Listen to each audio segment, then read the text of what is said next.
আসসালামু আলাইকুম। Mizan home agro থেকে আপনাদের স্বাগতম।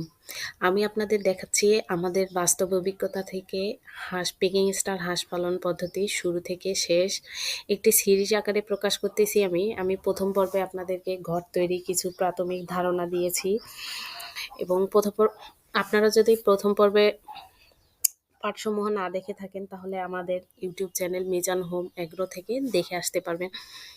আমি এবার ২য় পর্বে আপনাদের সাথে শেয়ার করব যে কিভাবে হাঁসের যত্ন, স্বাস্থ্য ব্যবস্থাপনা এবং খামারের কার্যক্রম সুষ্ঠুভাবে পরিচালনা করব, তার একটু বিস্তারিত বর্ণনা করব।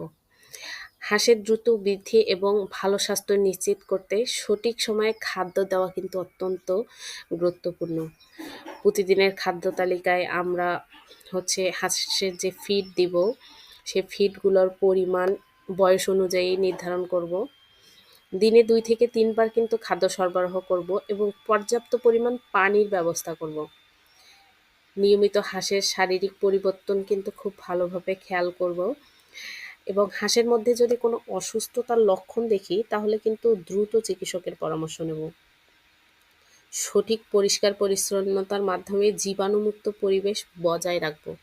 দেখা যাবে যে প্রতিদিন যদি আমরা পরিষ্কার করি খুব সুন্দরভাবে, যে জায়গায় আমাদের হাঁসগুলা থাকতেছে প্রতিদিন যদি আমরা এভাবে পরিষ্কার করি তাহলে দেখা যাবে যে কোনো ধরনের কোনো গন্ধ হবে না এবং পরিবেশটা খুব সুন্দর থাকবে এবং হাঁসের ঘরটা কিন্তু শুকনা থাকবে, আরামদায়ক থাকবে।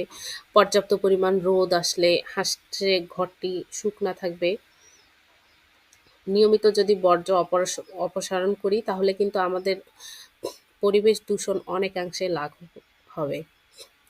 আপনারা দেখতে পাচ্ছেন আমরা খুব সুন্দরভাবে আমাদের হাঁসের জায়গাগুলো এখনো আমরা ব্রুডিং থেকে ছেড়ে দেইনি। ব্রুডিং এর জায়গাতেই আছে। কিন্তু আমরা যে বস্তাগুলো দিয়েছিলাম সে বস্তাগুলো উঠায় ফেলছি।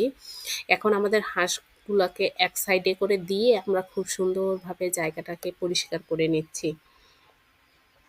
এবং আপনারা দেখেন আমরা সাইডের পর্দাগুলো উঠাই দিছি এবং বাইরে থেকে আলো খুব সুন্দরভাবে আমাদের ঘরটাতে প্রবেশ করতেছে।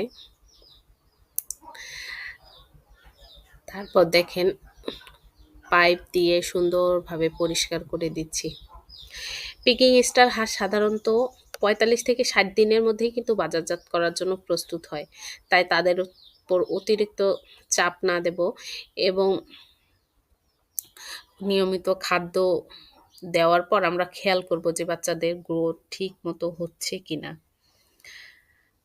আমরা আমাদের হাঁসের যত্ন এবং খামার পরিচালনা সম্পর্কে একটা ধারণা আপনাদেরকে দিলাম। আমাদের পরবর্তী পর্বে আমরা আলোচনা করব হাঁস পালন থেকে লাভ বাড়ানোর কিছু কৌশল। তাই আমাদের পরবর্তী ভিডিওর জন্য আপনারা আমাদের সঙ্গেই থাকুন। আমাদের চ্যানেলটি সাবস্ক্রাইব করুন।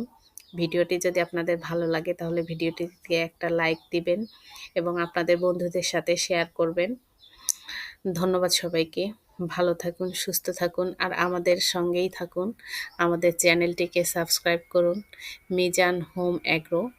আমাদের পেজটিকেও ফলো দিতে পারেন। মিজান হোম এগ্রো নামে আমাদের একটি ফেসবুক পেজ আছে। পেজটাকেও ফলো দিয়ে রাখতে পারেন। ধন্যবাদ সবাইকে।